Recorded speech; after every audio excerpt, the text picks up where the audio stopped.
I think it was said. Is that no? It wasn't Christopher Nolan that said it. Yeah. I think it was David Fincher that said it. Yeah. Not word for word, I paraphrase, but in short, he was trying to explain. When you finally become a filmmaker is when you're able to shoot a scene that should have that you thought or not you thought. Yeah. You tabled it to take 4 or 5 hours. And but due to circumstances, you have to still shoot a brilliant scene. Yeah. But maybe an hour. Yeah. When you're finally in that situation and you're able to pull that off, that is when you know that you are a filmmaker. Wow. And when I first read that, you read a bunch of things. Yeah. You might not even take it as something that stays in your head that much at the time. True. To when you're in that situation. And then you now do it like, this is what that dude was talking about. this literally is what, and you now feel there's something I feel like maybe I'm. Do you have any personal experiences? Oh yes. I mean during production. Yes, I did. As a producer, as a director, actually. Yeah. Oh, okay. Yeah. I just give a quick one. Yeah. The scene it's an exterior scene. Yeah. It's a bus scene. Yeah. So of course you had extras, you had actors, and of course you get your molo, your boss, of course, which we did, or should I say, we thought we did. Okay. So we had everything. We got to the street we were supposed to shoot. Hey, where's this guy now? He said he was here. He said he had to quickly. Yeah, he had to quickly go and get something. How we kept calling. Finally, now told us the truth. This dude went to go and pick people. Shodi. Wow. Do you know how crazy that it is? Let me ask a question. Did you pay him for the use of the bus for the entire day? Half and then half after now. So he basically like committed some sort of fraud. In Nigeria, you call it fraud. The sharp guy, we call it here now. So he was just quickly go and drop people, just pick people. Then on his way back, he will just drop them and then come through. Sharp. So about this film, you can't do sharp. So the first time, now of course that was downtime. Yeah. So my PM went to the bus stop straight right there. Yeah. To talk to someone, got someone to come. By the time the guy came, hours had gone. And then of course, if you are shooting Nigeria, once you're doing exterior, once they see you with camera, things start popping. So imagine just an entire camera crew just staying on the street, not shooting. And people So by the time the bus came, Omonile had come.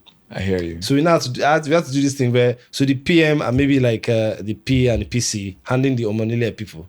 Well, you guys are getting anything you can get. Sharp. So forget the entire breakdown I gave you. This is how we're going to shoot it. I'm just going to say stuff. Yeah. And you're just going to do it. Don't ask any questions or anything. Just no matter what it sounds like, just react. And that's how we have to shoot it. And it ended up coming out really so well.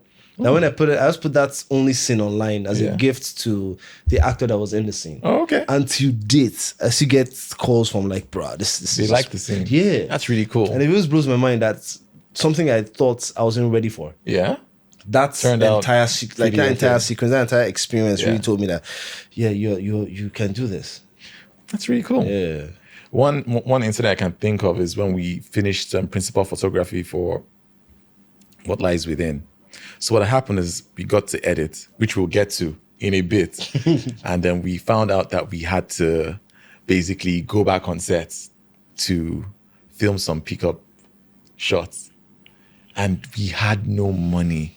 At this point in time, I was basically borrowing Gary from my neighbors to feed. And I look at Vanessa and Tope, and we're all in the same boats, which is, we had no boats. That's what I'm trying to say. And I'm like, are we all being serious right now? We can't fly Ken Eriks back into Lagos. We can barely transport ourselves back home from the studio. How are we going to do this? But we had to try and make it work. And we had to speak with Michelle Dede, Ken Eriks. Yeah, to get them back. Issues. And even talk to Odenike, and I believe Kikyo made it to please come back for one extra day.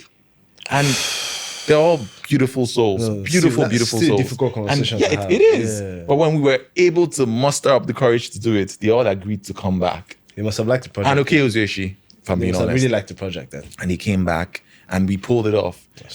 Of course, we were better off for it.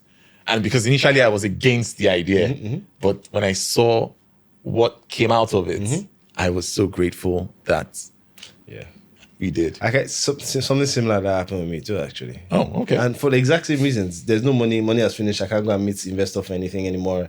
Blah, blah, blah. Should we really do it? Until someone saw it. I think it was the editor. Yeah. We watched it at... okay, actually, this is a low key. So the version of the film that came out at our Friv we did some reshoots before we now sold it finally. Oh, okay. Yeah, so when it came out on the 5th and we got the feedback, the editor was like, if we had not dropped those scenes that we dropped because we didn't have time and money, Yes. we wouldn't have gotten this complaint. So she was like, do I think I can muster something and shoot those scenes now? I like, no. Like, no. It was like a month later, and then we started having talk with distribution and everything, and that conversation kept nagging in my head. And you went back and you did it. Say, you know what? Let me just ask. Is it no? You get your no. Yes. Just ask. And I did. It was Goodness, Mano, Ayola. Yeah. And that time he was not in the country. Yeah. So I was like, okay, when I was just going to come back for Christmas, I'm like, okay, this is what I want to do. Like, sure, when you're ready. He'll do it. Yeah. So he just came back. Goodness was not even in Lagos. She came from Ibadan. So I like that I had the courage to ask. Yeah. But I like more that I had to ask those people.